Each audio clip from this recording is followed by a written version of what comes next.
Një ngjarje të dy të vërteta.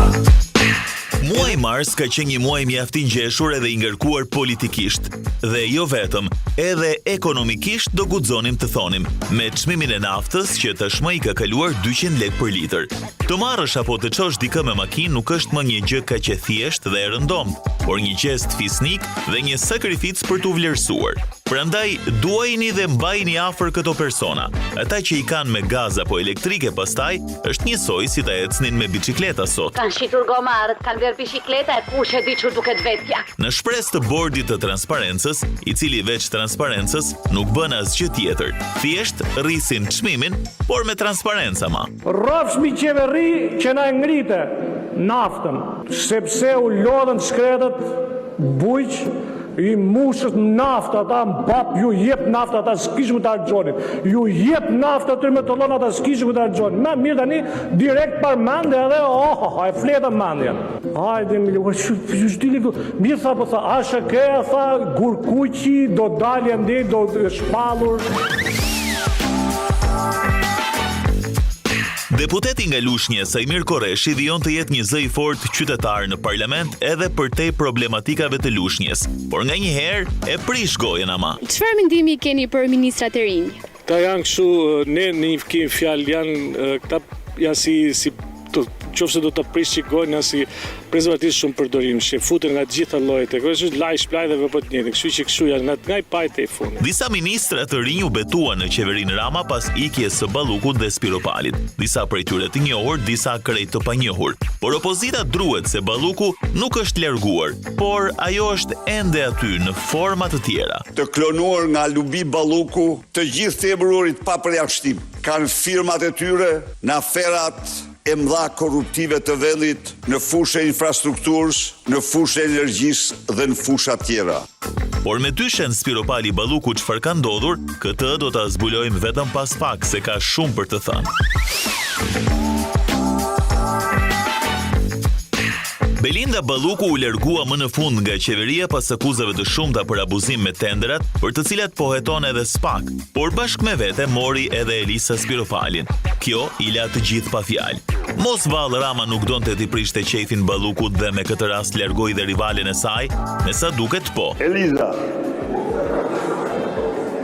je viktima më e parëndësishme e lubis dhe më e merituara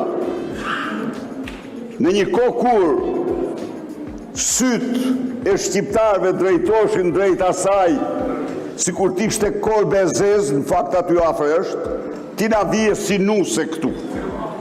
E veshur me të bardha, me të gjitha aksesoret, po pse çfarë kujton ti se barhan te Lubia? Ndaj dhe se ke nga Sali Berisha, jo, e ke nga vetja jote, se jo që se mbroje, po për kudrazi, gëzoheshe se tani do bëheshe ti zëvendës kryeministre. Nuk ta priste mendja se ishte kjo tjetra, kloni Lubis. Ja ku e ke klonin, e ti ke probleme të mëdha në shkenca. Kjo është kloni, ndaj dhe nuk e ke nga Sali Berisha atë, se për Sali Berishën, Edi Rama të lartëson të një lloj si këte, si të lartësoj këte klonin e Lubis, po e ke nga vetja jote, se more përpjet ti këtani, iku Lubia, theja, edhe të gjithë këta shifri, unë do jem Lubia ju thoshte kjo, edhe këta, të dhanë atë që meritove. Spiropali e pati një përgjigje. Të gjithë e kanë nga vetja, Sali, asnjë nuk e ka nga të tjerët, të gjithë nga vetja e kanë. Unë nga vetja, ti nga vetja, të gjithë nga vetja, dhe për veten vetëm mbajmë përgjegjësi mbi këtë dhe. Kështu që ta bëjmë analizën, të shohim se ku jemi e ku ishim dhe të shohim edhe për të ardhmen.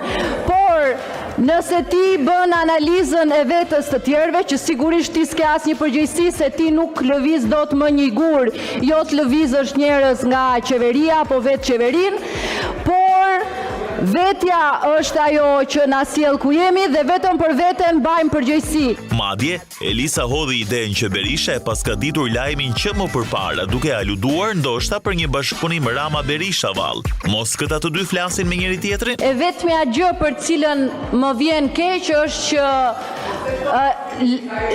largimin e paralajmëroi Sali Berisha në sallën e kuvendit dhe jo ndonjë tjetër. Vetëm për këtë jam e habitur që i doli fjala për asgjë tjetër. Ndërkaq situata agravoi kur në një mbledhje të Partisë Socialiste sipas medjave, Rama kërcënoi Spiropalin se do ta nxjerrë jashtë. Siç duket, pëlqimi për të mbaroi. Nga Skënderbe në Hamza vërtet shumë shpejt.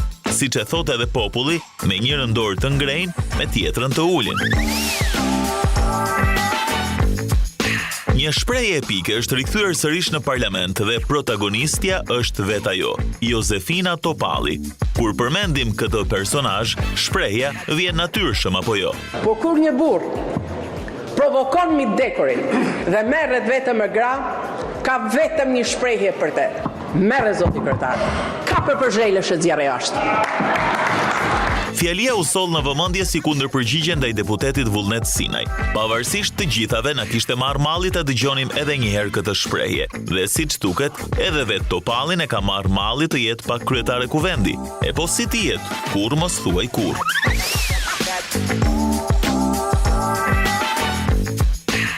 Monika Kryemadhi paraqitej çdo javë në SPAK për shkak të detyrimit të saj të paraqitjes. Njëkohësisht me atë rast merrnim vesh edhe se çfarë ndodhte në Big Brother. Një prajm i vogël duhet thënë se zhvillohej çdo javë para dyerve të SPAK. Por kësaj radhe ishte ndryshe. Në një dalje me avokatin e Ilir Metës, Kujtim Cakranin, e kapën prajmin. Po mona na mbyte me atë duhanin, të lutem tani. Le të duhanin, hajde. Gati, do fillojmë. Po fillojmë. Sepse ju do të kuptoni diçka. Zoti Kryemadhi, zoti Meta nuk ishin familjar. Jam zonja është. O amigo mio. Sa është dëm i shkaktuar dhe kush është bërë ky dëm? Dhe ky korrupsioni. Na fali se kemi tetën pak si paqet. Tani do plaqeni. 2 edhe seksi bet në 2 dhe korrupsioni bet në 2. Ore ti të zi. Po çon ke vagabond ti? Monika thot bet në 3, problemi thot në shumë, në 5. Problemi po të sjell 2 teze dhe 3 daja. A ka zbritje çmimi? i qëndroj, jo, nuk e di ato lloj stilesh Kamasutra, Monika. O, ti që lak. Lak. O, njeri i mirë që lak. Korrupsioni pasiv, korrupsioni aktiv parashkruhet, por në kur vjen relatimi. Eta Emër mbi emër korruptuesi dhe Cakrani është shumë i ndinjuar sepse kishte pritshuri shumë të mëdha. Kush i smurë? Kush i smurë? E po, deri në prajmin ton të ardhshëm, miru dëgjofshëm.